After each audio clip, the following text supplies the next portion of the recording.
Finally guys एक नया update मैं आपको देने जा रहा हूं। तो पहली रिक्वेस्ट ये है कि चैनल को सब्सक्राइब कर देना, साथ ही साथ टेलीग्राम चैनल को भी ज्वाइन कीजिएगा और मेरे फेसबुक पेज को भी फॉलो कीजिएगा। तो यहां पर मैं एक वीडियो क्लिप दिखाने जा रहा हूं डेली वेजर्स के रिगार्डिंग, एसपीओस के रिगार्डिंग और आंगनवाड़ी वर्कर्स, आशा वर्कर्स, आयास, पीडीडी, पीडीएल और ये जो फॉरेस्टर, एग्रीकल्चर डिपार्टमेंट की तमाम पीएचई डिपार्टमेंट के जो डेली वेजर्स हैं, इनके रिगार्डिंग मैं आपको पहले ये वीडियो क्लिप दिखाने जा रहा हूं। बाद में हम इसके ऊपर डिस्कशन करते हैं। तो चलते हैं वीडियो क्लिप के ऊपर। सभी भाइयों को, तमाम डेली वेजर्स को आपके भाई का नमस्कार, आदाब, सत श्री अकाल, सलाम। मैं सभी भाइयों को बोलना चाहता हूं अपने फेसबुक लाइव के जरिए, आप जितने भी हैं फेसबुक के लाइव भी आए और इस लाइव को जितना हो सकता है वो शेयर कीजिए, उनसे भी बात हो जाए और उनके तक मैसेज पहुंचे जो हमारे पास नहीं आ सकते, जहां हमसे मिल नहीं सकते। और मैं आज बोलना चाहता हूं लाइव के जरिए, कल भी मेरा मैसेज तमाम लोगों को गया था और यही कहा था कि हमने सरकार के आगे प्रदर्शन के जरिए, रैली के जरिए, मीटिंग के जरिए, प्रेस कॉन्फ्रेंस के जरिए और काम छोड़ हड़ताल को सस्पेंड करने के जरिए तमाम चीजों में मेमोरेंडम, चाहे वो डिप्टी सीएम हो, मिनिस्टर्स हो, चीफ सेक्रेटरी हो, सेंटर के प्राइम मिनिस्टर हो, राष्ट्रपति हो, यहाँ के हर एक डीसीज हो, तमाम जगह हमने जो है वो चीजें, पेपर, डॉक्यूमेंट, मेमोरेंडम वो दिए हैं, मीटिंग, धरने, प्रदर्शन सब किए हैं। लेकिन फाइनल हमारा फैसला जो all daily Vaser Jammu Kashmir संघर्ष समिति का यही हुआ है कि हम लोग बार बार इनके आगे जो है जोलियां नहीं फैलाएंगे, बार बार इनको मेमोरेंडम नहीं देंगे, बार बार इनसे बार बार ये बात नहीं बोली जाएगी हमारी मांगे पूरी करो। जो भी हमारे लोग यहाँ पे काम करते हैं डिपार्टमेंटों के अंदर, वो चाहे मिड डे मील कुक हो, सीपीडब्ल्यू वर्कर्स हो, लैंड ओनर्स हो, आशा वर्कर हो, मालिकम चौकीदार हो, चाहे वो आईटीआई पीएचई हो, आपके पीडीडी के हो, एनवाईसी के हो, रैबरे खेल हो, रैबरे जंगलात हो, तालीम हो, चाहे हमारे एसपीओस हो, आंगनवाड़ी हमारी बहनें हो, ये तमाम चीज जब लोग जो है, जब ये काम जो है डिपार्टमेंट को देते हैं तो उसके बदले में कौन सा इतना पैसा आपको मिलता है जिससे आप अपना परिवार चला सकते हो, जिससे अपने आपको उस पैसे से परिवार का घर खर्चा, राशन, अपना छत, मकान, बच्चों की पढ़ाई लिखाई, अपना पहनना, खाना पीना, ये सब कर लेते हो आप। अगर आपको इस पे सही लगता है कि आप इस पे पूरा कुछ ये कर लेते हो तो आप आराम से काम करिए। अगर नहीं कर सकते हो तो फिर संघर्ष समिति ने जो ऐलान किया है, जैसा निकल ऐलान किया आपके भाई ने, तो उसका साथ दीजिए। कौन कौन साथ दे सकता है डिपार्टमेंट का वो यहां लिखिए और हमें बताइए और मुझे बताइए। इसमें मिनिमम वेजेस एक्ट खाली एक के लिए नहीं, वो तमाम जम्मू कश्मीर के उस हर लेबर, हर कैजुअल लेबर, हर नीड बेसिस, हर स्कीम वर्कर्स के लिए है, जिसको वो उनका हक मिलेगा। पहली डिमांड तो यही है, इसमें सारे आ गए। फिर उसके बाद रिटायरमेंट पॉलिसी, कुछ लोग कल इतने रिटायर हुए हैं जिसमें डेली वेजर्स भी हैं, क्या लेके चले गए? अपना बुढ़ापा, अपने बच्चों का भविष्य खराब करते चले गए, अपना परिवार का भविष्य खराब करके घर चले गए, कुछ लेके गए? कोई पैसा, रिटायरमेंट पैसा, कोई पॉलिसी है कुछ? दूसरी डिमांड हमारी वही है, रिटायरमेंट पॉलिसी। तीसरी है रेगुलाइजेशन, जो 30 साल से लोग काम कर रहे हैं और 30 साल में अभी तक वो कल नहीं पता रिटायर होने पे क्या लेके जाएंगे या रिटायरमेंट हो जाएंगे डेली वेजर्स। तो मुझे बताइए, परमानेंट होंगे तो वो अपने पास अपनी वो तनख्वाह, वो पेंशन लेके घर जाएंगे, उनको परमानेंट करने की बात की जाएगी।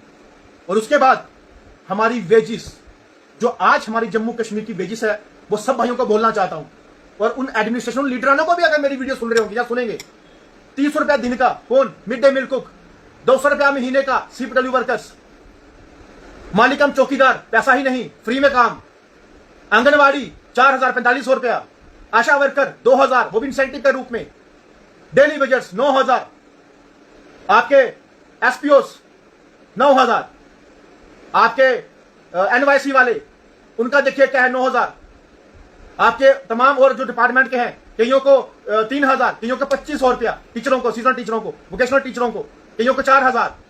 मुझे बताइए, पैसा लेके आपको मजा आ रहा है? और आप चाहते हैं कि यही पैसा लेकर पूरी उम्र निकाल दें और यही पैसा लेके आप उम्र भर अपने परिवार भी पाल लें, इसी पैसे से शादी भी करेंगे, आगे परिवार भी चलाएंगे, फैमिली भी चलाएंगे। चला सकते हो?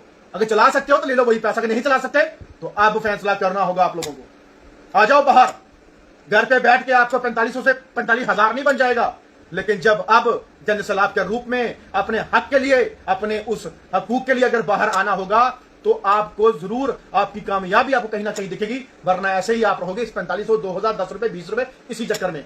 और मिड डे मील कुक के लिए बात बोलना चाहता हूं कि डर किस बात का?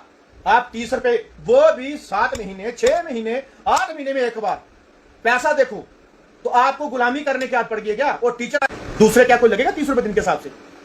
दूसरे काम करेगा, चावल बनाएगा पूरा दिन जो है कि कहेगा कि मैं 30 रुपए वो भी 6 महीने के बाद लूंगा तो मुझे लगवा दो, लगेंगे। वो मास्टर टीचर चोंचले देते हैं। उनको पता है कि अगर आप लोगों की जवानी खत्म हुई है, कोई पागल नहीं आएगा वहां पे अपनी जवानी बर्बाद करने, वहां पे अपना जिंदगी बर्बाद करने, वहां पे अपने बच्चों का भविष्य बर्बाद करने। और मैं टीचरों को भी बोलना चाहता हूं कि इनका साथ दीजिए। अगर आप इनका साथ नहीं देंगे तो जो सरकारी स्कूल के अंदर आप गरीबों को पढ़ा सकते हो, अगर इतने सक्षम हो, आपके बच्चे वहां पे पढ़ने चाहिए। वो वहां पे आप क्या खिला रहे हो वो तो पूरा डाटा आना चाहिए। और आजकल स्कूलों के अंदर जो सिलेंडर के पैसा आते हैं तो आप चूल्हा वहां पे चलाने का काम करते हो, लकड़ी से खाना बनाते हो। और किचन में देखो उनके हाथ क्या है, कोई मिट्टी से लेपी हुई, कोई चूल्हे से बनाई हुई। किए मिड डे मील कुक दे रहे हो। मेरा आरटीआई आने दो एक बार, फिर मैं दिखाऊंगा आपको आरटीआई के जरिए मैं हाई कोर्ट से कैसे घसीटूंगा और लेफ्टिनेंट गवर्नर जी को बोलूंगा कि ये ग्रीवेंस दूंगा कि ये हालत है हमारे स्कूलों के अंदर, टीचरों की, प्रिंसिपल की, सबकी आप रेल बनाइए। और उसके बाद ये डाटा पूरा यहां नहीं एलजी साहब के पास, ये दिल्ली तक जाएगा। ये बात याद रखना, सेंटर के वो मंत्रालय में पहुंचाऊंगा कि जहां से आपकी इंक्वायरी इनिशिएट होंगी। आप बेफिक्र रहिए, वक्त जरूर लगेगा लेकिन एक एक की कार्रवाई करवाएंगे जो गरीबों के ऊपर जुल्म डालते हैं, जो उन लोगों, मासूम लोगों के ऊपर आप इस तरीके का अन्याय करते हो और उन मासूम लोगों के साथ जो है भेदभाव करते हो। क्या उनके बच्चे नहीं है, उनका परिवार नहीं है, उनको हक नहीं अच्छा खाना, अच्छा लगाना, परिवार में रहना, छत अच्छा होना चाहिए, कपड़े अच्छे पहने, कहीं आ जा सके? क्या आपके बच्चे ही बड़े बड़े स्कूलों में पढ़ सकते हैं? आपके बच्चे भी सरकारी स्कूल में पढ़ेंगे, आपके बच्चों की पढ़ाई भी सरकारी स्कूल में होगी, तब जाके गरीब का बच्चा अच्छे से पढ़ेगा। आज 1 तारीख है, आज 1 तारीख से टोटल जिनको नहीं पता है हर जगह मैसेज कीजिए, कोई काम पे नहीं जाएगा, अपने अपने जेडीओ ऑफिस के बाहर धरने में बैठेंगे और मीडिया बुला के प्रेस कर दीजिए। और आज डेली बजट जम्मू कश्मीर संघर्ष समिति का जो बैनर था है उसका नाम लेके आप बताइए कि हमारी मांगे जब पूरी होंगी, हमारा डिमांड जब पूरा होगा, तब जाके हम खाना बनाएंगे, वरना ऐसे ही काम चोर हड़ताल पे बैठेंगे। वो चाहे मालिकम चौकीदार हो, वो अपने पंचायत घरों के बाहर बैठे, हमारा सीपीडब्ल्यू वर्कर्स वो भी बैठे, आशा वर्कर बहने, आपको भी बोलता हूं, आप भी अपने आप को देखिए, वरना कौन कौन सी कैटेगरी बनाई जाएगी आपके लिए, वो संभालना मुश्किल हो जाएगी। और आप भी आप काम छोड़ हड़ताल लेके प्रेस रिलीज मैंने ग्रुप में शेयर कर दी है, उसके जरिए हर एक को शेयर कर दो कि हमने काम छोड़ हड़ताल रखी, हम काम छोड़ हड़ताल में हैं। वो पीएचई के हों, पीडीडी के हों, एनवाईसी हो, खेल वाले हों, अपने आंगनवाड़ी हो, मैं तमाम को बोलना चाहता हूं, अगर आपको अपनी काम होकर यूनाइट होकर लड़ना पड़ेगा, वरना ये मत बोलना कि अगर मिड डे मील का हो गया, आशा वर्कर का हो गया, मालिकम चौकीदार का हो गया, हमारा क्यों नहीं हुआ। ये तब सक्षम है, तब संभव है जब आप लोग वहां पर तैयार होगा और आएगा और आपको पूरा संबोधित भी करेंगे और आपका पूरा हौसला अफजाई भी करेंगे। और किसी से डरने की कोई जरूरत नहीं है। हम यहाँ पे गुनाह नहीं कर रहे, कोई क्राइम नहीं कर रहे, कोई पाप नहीं कर रहे, गरीबों का हक मांग रहे हैं, गरीबों का इंसाफ मांग रहे हैं। अगर यहाँ पे गरीबों का इंसाफ मानना पाप है, वो मैं पाप करूंगा। अगर गरीबों का हक, किसी गरीब के बच्चों का भविष्य बनाना अगर क्राइम है, वो मैं क्राइम करूंगा। लेकिन बड़े लोग हैं गरीबों के ऊपर, उनको मैं नहीं छोड़ूंगा। उनको जिस एंगल से लगता है कि शायद सन्नी कान चुप चुप करके बैठ जाएगा, ये करेगा वो करेगा, बात सुन लो मेरी एक ध्यान से। मैं सभी को बोलना चाहता हूं जो गरीबों के ऊपर जुल्म डालते हैं, ना मैं मरने से डरता हूं, दो ना मैं जीने से। मुझे ना मौत का डर है ना किसी चीज का। अगर किसी को भय है उस चीज का, वो निकाल के भी देख ले। और प्रशासन को, गवर्नमेंट को बोलना चाहता हूं कि मेरे गरीबों के साथ अन्याय मत करो। मैं उन माताओं बहनों के, उन भाइयों को बोलना चाहता हूं कि जो आपके साथ अन्याय कर चुके हैं, अब उनको सबक सिखाने का पूरा का पूरा जो प्रोटोकॉल सेट कर रहे हैं, अपने बच्चों का भविष्य सेट कर रहे हैं। गरीब के बच्चे कहां जाएं, क्या करें, गरीब कहां मरे, उनके लिए कुछ नहीं, लेकिन उनको अब दिखाने का वक्त आया जो है उसका आपको बदला क्या होता है वो देख लेना।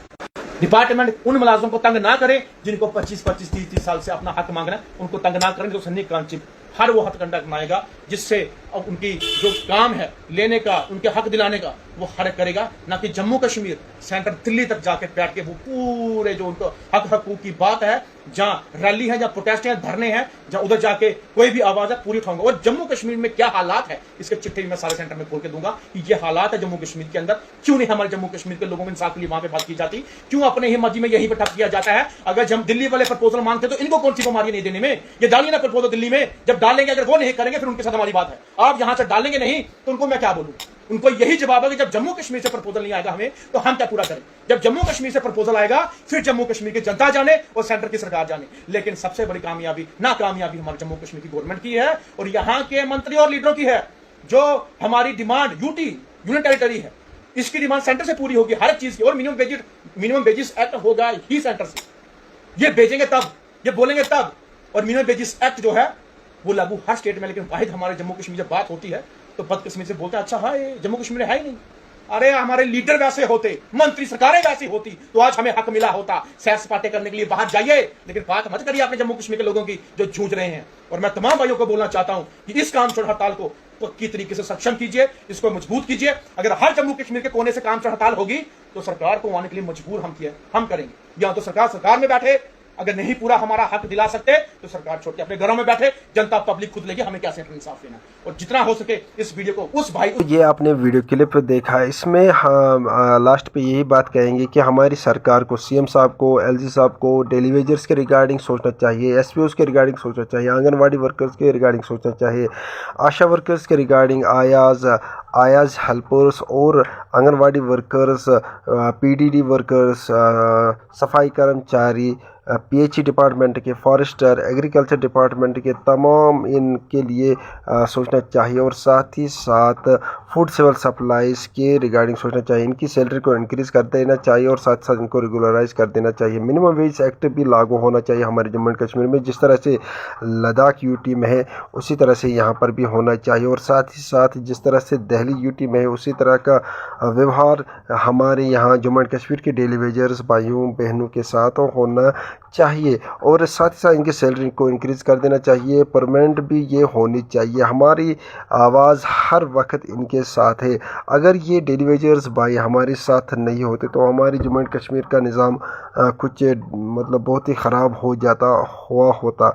तो यहाँ पर मैं रिक्वेस्ट करता हूँ अपनी सरकार से कि एक तो इनका ये जो मिनिमम वेज जो कई सालों से बंद पड़ा है उसको रिलीज़ किया जाए, मिनिमम वेज एक्ट लागू होना चाहिए, साथ ही साथ इनकी सैलरी इंक्रीज़ होनी चाहिए और इनको परमानेंट कर देना चाहिए, चाहे वो रिटायर हो चुका हो या चाहे कुछ और हो चुका हो। जिस तरह से हमारे जो पक्के मुलाजिमीन होते हैं, जिस तरह का व्यवहार इनके साथ होता है वही उसी तरह का व्यवहार इन डेली वेजर्स भाइयों बहनों के साथ भी होना चाहिए। और साथ ही साथ एसपीओस भाई इनके सैलरी भी इंक्रीज़ होनी चाहिए, इनको रेगुलराइज कर देना चाहिए और इनको भी बहुत सारे सहूलियत देनी चाहिए। जिस तरह से हमारे कांस्टेबल या एसआई का मतलब इनको बहुत ही अच्छे सहूलियत फराम की जाती है गवर्नमेंट के द्वारा, तो इसी तरह से इनके साथ भी एक अच्छी सहूलियत इनके लिए भी होनी चाहिए। बाकी आंगनवाड़ी वर्कर्स, आशा वर्कर्स, आयाज हेल्पर्स और बाकी डिपार्टमेंट के जो भी ये डिपार्टमेंट्स के डेली वेजर्स हैं इनके साथ अच्छा सलूक होना चाहिए, बरत देना चाहिए। तो अगर वीडियो पसंद आया होगा लाइक शेयर ज़रूर कीजिएगा अपने दोस्तों के साथ, साथ ही साथ चैनल को सब्सक्राइब कर देना, टेलीग्राम चैनल को ज्वाइन कीजिएगा। मिलते हैं नेक्स्ट वीडियो में, तब तक के लिए अस्सलाम वालेकुम वरहमतुल्लाहि वबरकातुहू।